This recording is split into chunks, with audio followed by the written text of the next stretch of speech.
തൊട്ട് മുമ്പിലുള്ള ഒരു പൊട്ടിന്റെ കാര്യം ശ്രദ്ധയിൽപ്പെട്ടത് ഒരു മാളം.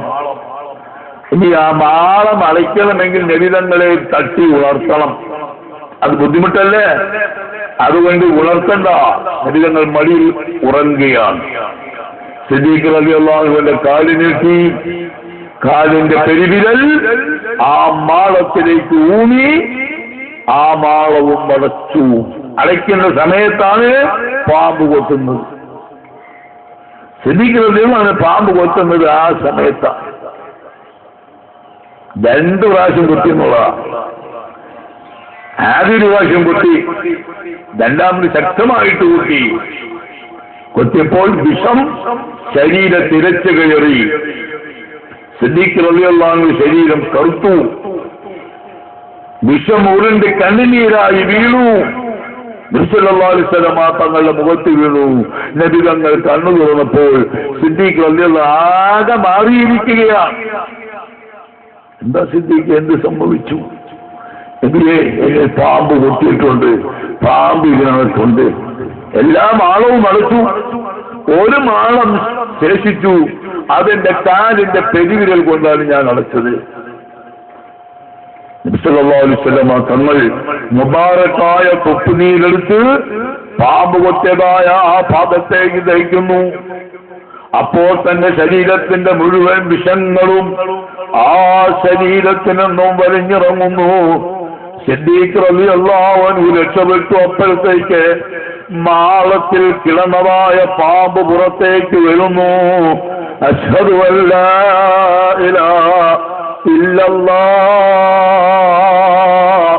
വ അന്നക റസൂലുള്ളാഹ്. പാമ്പ് ഷഹാദത്ത് കലിമ ചൊല്ലുകയാണ്. നബിയെ, മാപ്പ് ചെയ്യണം, നബിയെ പൊറുക്കണം, പൊറുക്കണം നബിയെ. ചെയ്യാൻ പാടില്ലാത്ത കൊള്ളരുതായ്മ ഞാൻ ചെയ്തു.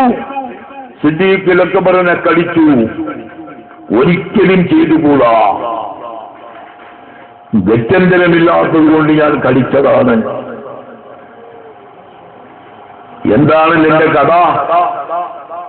ഹബീബ് റസൂലുള്ളാഹി സ്വല്ലല്ലാഹു അലൈഹി വസല്ലം തങ്ങളുടെ മുമ്പിൽ പറയുന്നത്, ഞാൻ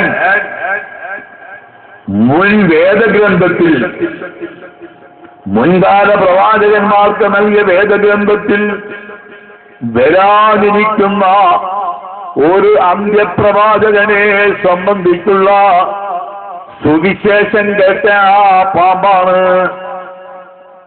അങ്ങനെ എനിക്ക് വലിയ സന്തോഷം തോന്നി. ലോകത്തുള്ള മുഴുവൻ അമ്പിയാക്കന്മാരുടെയും സയ്യിദായി, മുഴുവൻ മുർസലീങ്ങളുടെയും സയ്യിദായി ഒരു നബി ആഖിറു സമാനിൽ വരാനുണ്ടെന്നും അത് മക്കയിലാണെന്നുള്ള വിവരം അറിഞ്ഞതിന്റെ അടിസ്ഥാനത്തിൽ നാഥനായ റബ്ബിനോട് ഞാൻ ദുആയിരുന്നു. ആ ദുആ അല്ലാഹു തആല സ്വീകരിച്ചു. ആ ദുആയുടെ പശ്ചാത്തലത്തിൽ പടച്ച തമ്പുരാൻ ഒരു കഴുകനിൽ കൂടി എന്നെ ഇവിടത്തേക്ക് എത്തിക്കുകയാണ് ചെയ്തത്. ഒരു കഴുകൻ വന്ന് എന്നെ കൊത്തിയെടുത്ത് ഈ സൗർ ഗുഹയിൽ കൊണ്ടിട്ടു. ഞാൻ ഈ ഗുഹയിലേക്ക് വന്നിട്ട് ആയിരക്കണക്കിന് വർഷമായിട്ടുണ്ട് ഹബീബായ റസൂലേ, ആയിരക്കണക്കിന് വർഷമായി. ഇന്ന് വരും, നാളെ വരും, നാളെ വരും, നാളെ വരും കാത്തിരിക്കുന്ന ലോകത്തിന്റെ റഹ്മത്തായ മുഹമ്മദ് റസൂലുള്ളാഹി സല്ലല്ലാഹു അലൈഹി വസല്ലം എന്നുള്ള ആ വലിയ പ്രതീക്ഷയിൽ ഇരുന്നിരുന്ന് ആയിരക്കണക്കിന് വർഷങ്ങൾ പിന്നിട്ട് നബിയേ, അപ്പോഴാണ് എനിക്ക് ഈ സന്തോഷം വന്നത്. അവിടുന്ന് ശത്രുക്കളെ പേടിച്ച് സൗർ ഗുഹ തിരഞ്ഞെടുത്ത് ആ ഗുഹയുടെ പൊട്ടുള്ള ഭാഗത്തേക്ക് തന്നെ അവിടുത്തെ അല്ലാഹു തആല എത്തിക്കുകയാണ് ചെയ്തത്. എനിക്ക് വലിയ ആവേശമായി, വലിയ സന്തോഷമായി. ഏതെങ്കിലും മാളത്തിൽ കൂടി പുറത്തു വേണമെന്ന് ചിന്തിക്കുമ്പോൾ അവിടെയെല്ലാം സിദ്ദീഖ് അക്ബർ അടച്ചു കഴിഞ്ഞു. ശേഷിക്കുന്ന മാളത്തിലൂടെ പുറത്തു ചാടാൻ